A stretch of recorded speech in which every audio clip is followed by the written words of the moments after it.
Hi friends, welcome to Nisha recipes Tamil. இன்றைக்கி நம்ம சேனலில் சுரைக்காய் சாம்பார் ரெசிபி எப்படி வைக்கிறதுன்னு பார்க்கலாம். உடனடியாக செய்யக்கூடிய இந்த சாம்பார் ரொம்ப சுலபமாகவும் ரொம்ப சீக்கிரமாகவும் செஞ்சிடலாம்.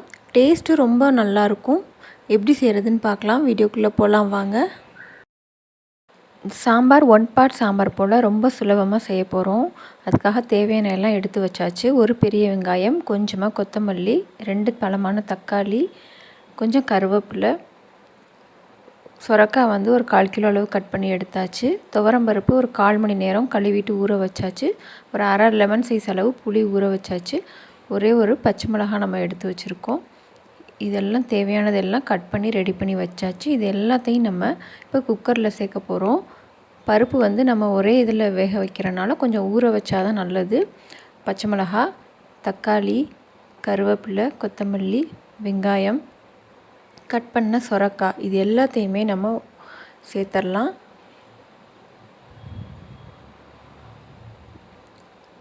இதுக்கு கொஞ்சமாக மஞ்சள் தூள், சாம்பார் பொடி, கடையில் வாங்கின சாம்பார் பொடி 2 ஸ்பூன் அளவு சேர்த்துக்கலாம்.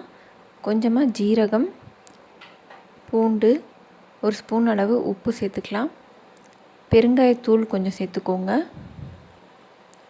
தேவையான அளவு தண்ணி சேர்த்துக்கலாம். இப்போது அதாவது அது மூழ்கிற அளவு தண்ணி சேர்த்துக்கலாம். மிக்ஸ் பண்ணி செக் பண்ணிக்கோங்க.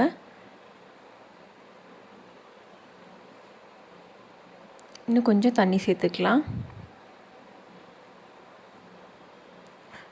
அவ்வளோதான். இதை மூடி போட்டு நார்மலான ஃப்ளேமில் 5 விசில் வரைக்கும் வச்சு எடுத்துக்கலாம். இப்போ 5 விசில் வச்சு எடுத்தாச்சு. ரொம்ப சிம்பிளாகவே இந்த சாம்பார் வந்து ரெடி பண்ணிடலாம். ஆனால் டேஸ்ட் ரொம்ப நல்லாயிருக்கும். இந்த மாதிரி மிக்ஸ் பண்ணி விடணும். அது வந்து ரொம்ப முக்கியம். நம்ம விசில் போன உடனேயே எடுத்து மிக்ஸ் பண்ணி விட்டால் தான் அந்த பருப்பு வந்து மசிஞ்சிருக்கும். விசில்லாம் அடங்கின உடனே ஓப்பன் பண்ணி நம்ம இந்த மாதிரி நல்லா மிக்ஸ் பண்ணி விட்டுறணும். சூடோடு இருக்கும்போது மிக்ஸ் பண்ணிடணும்.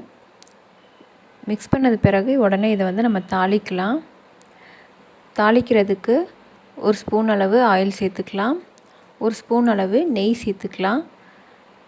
இது நல்லா சூடேறினோன்னே 1 ஸ்பூன் அளவு கடுகு, கொஞ்சமாக உளுந்தம்பருப்பு, கொஞ்சமாக ஜீரகம், கொஞ்சமாக வெந்தயம், 2 காஞ்ச மிளகாய் பிச்சு சேர்த்துக்கலாம். 1 கொத்தளவு கருவேப்பிலை.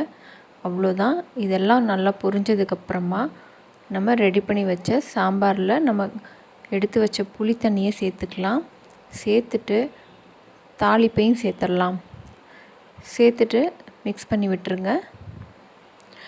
இப்போ கேஸ் ஸ்டவ் ஆன் பண்ணி இதை ஒரு கொதி வரைக்கும் கொதிக்க வச்சு எடுத்துடலாம். ஃபைனலாக கொஞ்சமாக கொத்தமல்லி இலை சேர்த்துக்கலாம். அவ்வளோதான். சூப்பரான 1 பார்ட் சாம்பார், சிம்பிளாக சுரைக்காய் சாம்பார் ரெடி பண்ணியாச்சு. இது போல் நீங்களும் ட்ரை பண்ணி பாருங்கள். ரொம்பவே டேஸ்ட்டாக இருக்கும். ரொம்ப சீக்கிரமாகவும் பண்ணிடலாம். இந்த வீடியோ உங்களுக்கு பிடிச்சிருந்தா மறக்காமல் சேனலை சப்ஸ்கிரைப் பண்ணுங்கள், லைக் பண்ணுங்கள், கமெண்ட் பண்ணுங்கள், ஷேர் பண்ணுங்கள். மறக்காமல் உங்கள் ஃப்ரெண்ட்ஸ்க்கும் ஷேர் பண்ணுங்கள். Thank you.